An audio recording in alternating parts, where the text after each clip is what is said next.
Hey guys, welcome to my channel. My name is Olunaike-Talabi, and on this channel, I share content that allow you come study in the UK as an international student or just settle in the UK with or without your dependent. In today's video, I'm going to be sharing with you 10 things you need to do as soon as you arrive in the United Kingdom as an international student. Come right with me on this video. Number one on my list is to get a SIM card. So, as soon as you arrive in the UK, please get yourself a SIM card. I would advise that you do not buy it at the airport because it's just going to be unnecessarily expensive. Just get a SIM card at your local store very close to your residence or your accommodation, or just when you get out of the airport, anywhere that is closer to you, but definitely not at the airport. Get a SIM card because as soon as you begin to apply for jobs, you're going to be needing a lot of putting your numbers on your SIM card. You even need to call your friends and family, isn't it? So you need to get yourself a SIM card. But much more than that, when you begin to put in applications for job, your CV needs to have a contact number that you can be reached out. Yeah, so number two on my list is to collect your BRP. As soon as you're out of quarantine, your best bet would be to get your BRP. So usually you will get this at your university. But one pro tip is while you're filling your visa application form, please consider putting a post office close to your residential address. So if you are sure of where you'll be staying when you arrive in the UK, you can put a postcode not too far away from your a post office rather, not too far away from your postcode because let's face it, most universities these days are becoming ridiculously slow and not, allowing people get their BRP on time. I've had experiences from people who came in and hadn't gotten their BRP even after 6, 7 weeks even. So just do yourself a favor, put a post office close to the address you'll be staying and you can pick it up when you are out of quarantine. So usually you're supposed to pick up your BRP within 10 days of your arrival in the UK now, but because of the COVID-19, you are able to just pick it up once you're out of quarantine. If you had come in as a fully vaccinated students, you're probably going to stay in quarantine for 2 to 3 days. If you come in and non-vaccinated, then you stay at least 14 days. So guys, just as soon as you're out of quarantine, go to the nearest place where you can pick up a BRP, either a post office if that is where you have put while you're applying, or your university and pick up your BRP because honestly, you're going to be doing that a lot for job hunt and just a lot of other things. People usually will ask for your residency permit. Number three on my list is to apply for your hairline because you want to, start off um job hunt. If you want to, you will need your hairline. It's better to apply as soon as you have an address.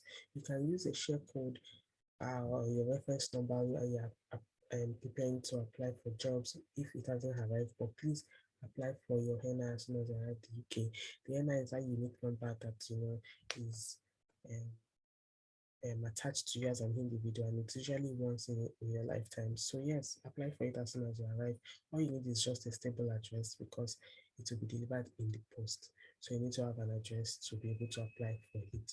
Number four on my list is to register with the GP. The GP is just like well, I won't say it's an hospital, but it's just like an health clinic where you can step into, tell your medical practitioners how you feel, and then that's where you are now referred to a bigger hospital if you need to go to the hospital. So please take advantage of the healthcare system in the UK. You've paid your IHS and you actually paid a lot of money for it.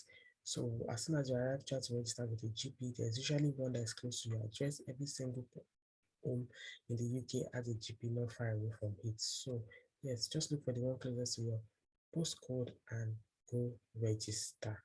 Number five on my list is to open a bank account. Honestly, you don't want to begin to spend in the currency that your country trades in. So yeah, open a bank account and it make begin to put your money in all of that. You can get the status letters from your university, and that will make opening an account easier for you. For your dependent though, if you had come to the country with a dependent, you will need to show that you have a full address, and then they will also need to provide letters that shows your full address with your full name, either something like a bill from the government or council tax or just anything as an official letter they need to show before they can open an account. But for you as a main applicant and as a student, you're able to use your status letter from your university to open an account.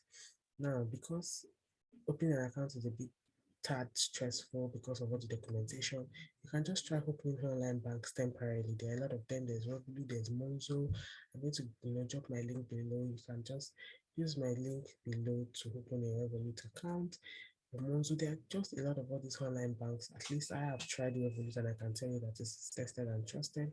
Open them and you can use them for the meantime before you are able to, open physical and commercial banks in the UK before once you have all your documentations intact.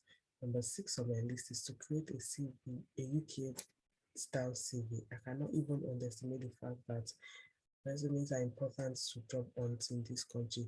Even for jobs that you do not need experience for, you still need to submit a CV. So guys, get on it while you're busy quarantining, especially if you're going to be quarantining for a long time. This should be something you should consider doing. Create your UK style CV. If you need a template, you can just comment down below and I'll be willing to send you a template that you can work with. Before you start job hunting, this is something you need to, another you need to cross. So yes, why not get to it as soon as you can?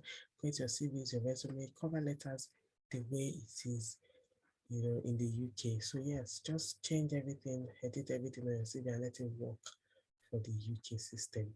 Number 7 on my list is to get a real card. So if you're going to be traveling a lot, then it will be good to get a real card because that will save you a lot of money. You don't want to be paying as you go. Get a real card so that you get discounted rates. You can get a real card, you can get Swift card. It all just depends on what your travel mode will be and how often you'll be traveling. Research on the ones that are applicable to you and within your community and get one for yourself. Number 8 on my list, I beg your pardon, is to register on student-friendly websites. There are so many websites that allows you get discounts on your purchases. There's the student bills, there's uni days, there are quite a lot of them. Please consider registering on all of these websites so that you can get discounts as students on your purchases. It saves you a lot of pounds, and honestly, £1 there, £2 there, at the end of the day, makes up for bigger lump of sum. So please register on student-friendly websites so that you can make use of your discounts when there is need to make a purchase. Number 9 on the list is to join support groups, join a community of other students, join churches, join your mosques, join your religious gathering, join Black community, join white community, join Indian community, just join any community that makes settling in the UK easy for you. When you join these support groups, they're able to give you whatever support they have or they give to newcomers in the country. Don't underestimate the power of support. Travel and mingle. Don't be an island. You don't know when you will need somebody's help, and that person might just be in your support group. So join a community of other people, other students, other newcomers, other people from your country, other people from your clan, or just join a community of people that can support you. Don't be an island. I cannot underestimate that you will always need one help or the other. And of course, getting a job in the UK is almost always about networking. So you only get a network when you join this event. And speaking of networking, please consider attending your freshers week in school. That's one place you can easily meet with other people from your place or just newcomers in the country, and you can network with other people who are able to help you when you require the help.